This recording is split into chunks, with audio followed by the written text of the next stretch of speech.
नमस्कार आदाब दोस्तों तीन बड़ी खबरें सामने आ रही हैं। सबसे पहली और बड़ी खबर, मोदी सरकार की विदेश नीति पूरी तरह से फ्लॉप हो गई है। इजराइल ने मोदी सरकार को बड़ा झटका दिया है, बीजेपी को बड़ा झटका दिया है। किस तरह से आगे बताएंगे। वहीं दूसरी जो बड़ी खबर सामने आ रही है वो ये है दोस्तों, मोदी सरकार ने अब एक और देश में कानून लागू करने का प्लान बना लिया है। मोदी सरकार ने अब हमारा जो स्मार्टफोन रहता है जिससे हम बात करते हैं उसको लेकर के तमाम टेलीकॉम कंपनियों को एक ऑर्डर दिया है, जिसके चलते हमारा डेटा जो टेलीकॉम कंपनियों के पास रहता है उसमें अब मोदी सरकार ने बड़ा बदलाव किया है। किस तरह से इसकी भी जानकारी देंगे। साथ ही साथ अगली बड़ी खबर दोस्तों आ रही है, अडानी ग्रुप को मोदी सरकार ने 36,000 करोड़ की एक गुप्त डील दे दी है दोस्तों। इस पर भी जानकारी देंगे। उससे पहले एक छोटी सी रिक्वेस्ट आपसे करेंगे, इस वीडियो को ज्यादा से ज्यादा शेयर करिए ताकि ये खबरें दूसरे लोगों तक भी पहुंचे। अगर आप चैनल पे नए हैं तो प्लीज चैनल को सब्सक्राइब करके साइड में एक बेल आइकन होगा, उसको ऑल बेल नोटिफिकेशन को जरूर ऑन करिए, घंटे का आइकन जरूर प्रेस करिए। बात करते हैं पहली और बड़ी खबर की।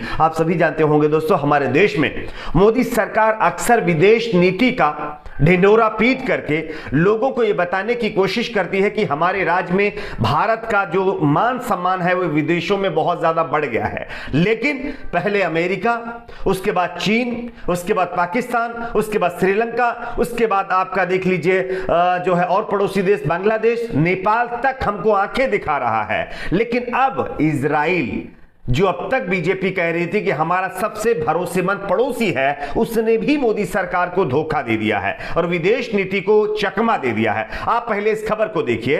विध्वंस हथियारों का निर्माण करने वाली इजराइल की 3 कंपनियों और 10 लोगों पर चोरी छिपे क्रूज मिसाइल चीन को बेचने में शामिल पाया गया है।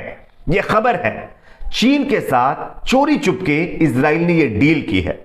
जब इसकी जांच हुई तब पाया गया कि चीन के साथ जो है इजराइल ने गुप्त तरीके से क्रूज मिसाइलें सेल की हैं, जबकि चीन हमारा दुश्मन है और हमारे देश के प्रधानमंत्री नरेंद्र मोदी जी इजराइल को अपना घनिष्ठ मित्र मानते हैं। वहां के राष्ट्रपति हों चाहे जितने भी नेता हों, उनको अपना बहुत खास मानते हैं। और बीजेपी अक्सर इजराइल के नाम पर यह कहती है कि हमने विदेश नीति बहुत अच्छी कर दी है, लेकिन अब इजराइल ने भी यह बड़ा धोखा दिया है दोस्तों। दरअसल मैं आपको बताता हूं पूरा मामला क्या है। बताया जा रहा है कि इस यानी कि डील के खुलासे के बाद सवाल ये उठ रहे हैं, क्या जो है दोस्ती की आड़ में भारत को धोखा देने की कोशिश में इजराइल ने यह बड़ा काम किया है। रिपोर्ट के मुताबिक इजरायली कंपनियों को अवैध रूप से चीन को क्रूज मिसाइलों का निर्यात करने का दोषी पाया गया है।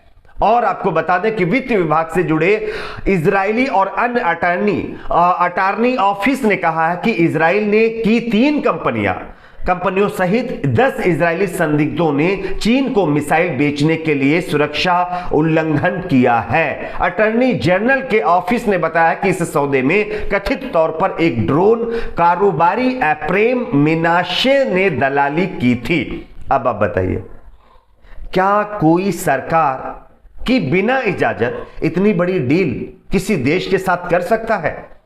सोचिए जरा, वो भी इजराइल जैसा मुल्क जहां पर टेक्नोलॉजी की तो आप बात ही छोड़ दीजिए, इतनी ज्यादा जो टेक्नोलॉजी वहां पर डेवलप हो चुकी है। तो ये है दोस्तों विदेश नीति, जिसको घनिष्ठ मित्र मोदी जी मान रहे थे। उस घनिष्ठ मित्र देश ने चीन के साथ हाथ मिला लिया है। खैर, बात करते हैं अगली बड़ी खबर की। अगली बड़ी खबर दोस्तों यहां पर आ रही है, अब टेलीकॉम कंपनियों को मोदी सरकार के द्वारा एक एडवाइजरी जारी की गई है और इसमें जो हम बातचीत करते हैं अपने फोन से, उसका जो डेटा होता है उसको रखने की जो लिमिट है वो बढ़ा दी गई है। दरअसल ये पूरी खबर आपको जानना बेहद जरूरी है, क्योंकि आज हम सभी के घरों में स्मार्टफोन है और उसमें बहुत सारी हमारी एक्टिविटी होती है जो हमारी टेलीकॉम कंपनियों के पास जाती हैं। और इसी को लेकर के मोदी सरकार ने ये नया नियम बनाया है। दूरसंचार विभाग ने यूनिफाइड लाइसेंस एग्रीमेंट में संशोधन कर दिया है। आपको हम खबर भी दिखा रहे, देख सकते हैं। नए बदलावों में यानी कि जो संशोधन किया गया है, जो करेक्शन किया गया है, इसमें बदलाव करने के बाद कहा गया है कि टेलीकॉम इंटरनेट सर्विस प्रोवाइडर्स और सभी अन्य नेटवर्क टेलीकॉम कंपनियां जो अन्य टेलीकॉम लाइसेंस धारकों को कम से कम 2 साल के कमर्शियल और कॉल डिटेल रिकॉर्ड रखने होंगे।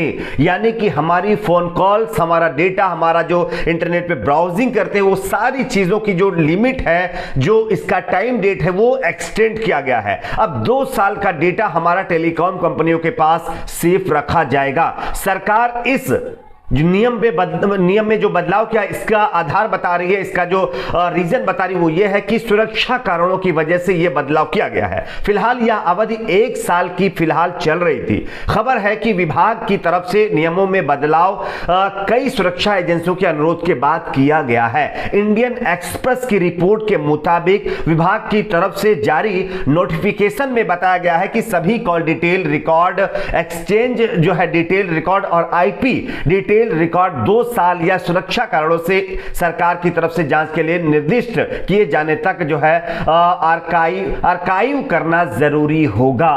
यानी कि अब हमारा डेटा 1 साल के नहीं बल्कि 2 साल के लिए टेलीकॉम कंपनियों के पास रखा जाएगा। जो कि अगर मोदी सरकार को लगता है कि आपकी एक्टिविटी संदिग्ध हैं या फिर आप कुछ ऐसा उनको लगा मोदी सरकार को कि उनके हिसाब से आप परफेक्ट नहीं है, तो उसके बाद जो होगा आप समझ सकते हैं। बात करते हैं अगली बड़ी खबर की। अगली बड़ी खबर दोस्तों आ रही है, अडानी और मोदी सरकार के बीच एक और डील हो गई है दोस्तों। वैसे अडानी और मोदी सरकार के बीच डील का मामला लगातार हमारे देश की जो है न्यूज के अंदर चर्चा का विषय बना रहता है, लेकिन एक बार फिर से एक और डील 36,200 करोड़ रुपए में 80% अडानी ग्रुप को दे दी गई है।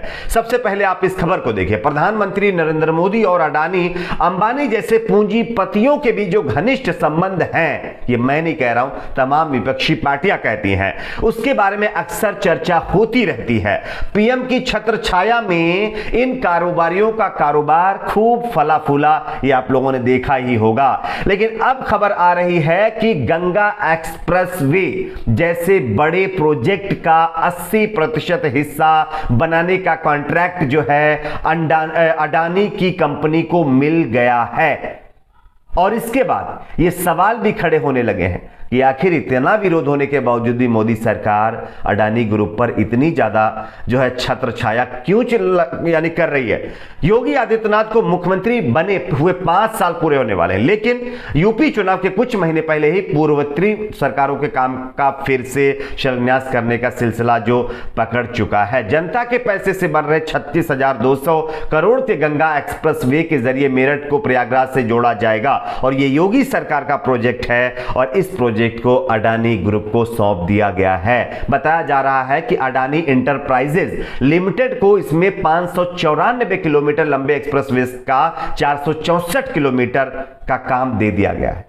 ये एक और बड़ी डील हुई है। आपकी अपनी इस पर क्या राय नीचे कमेंट बॉक्स में जरूर बताएं। वीडियो को लाइक, शेयर, चैनल को सब्सक्राइब जरूर करें।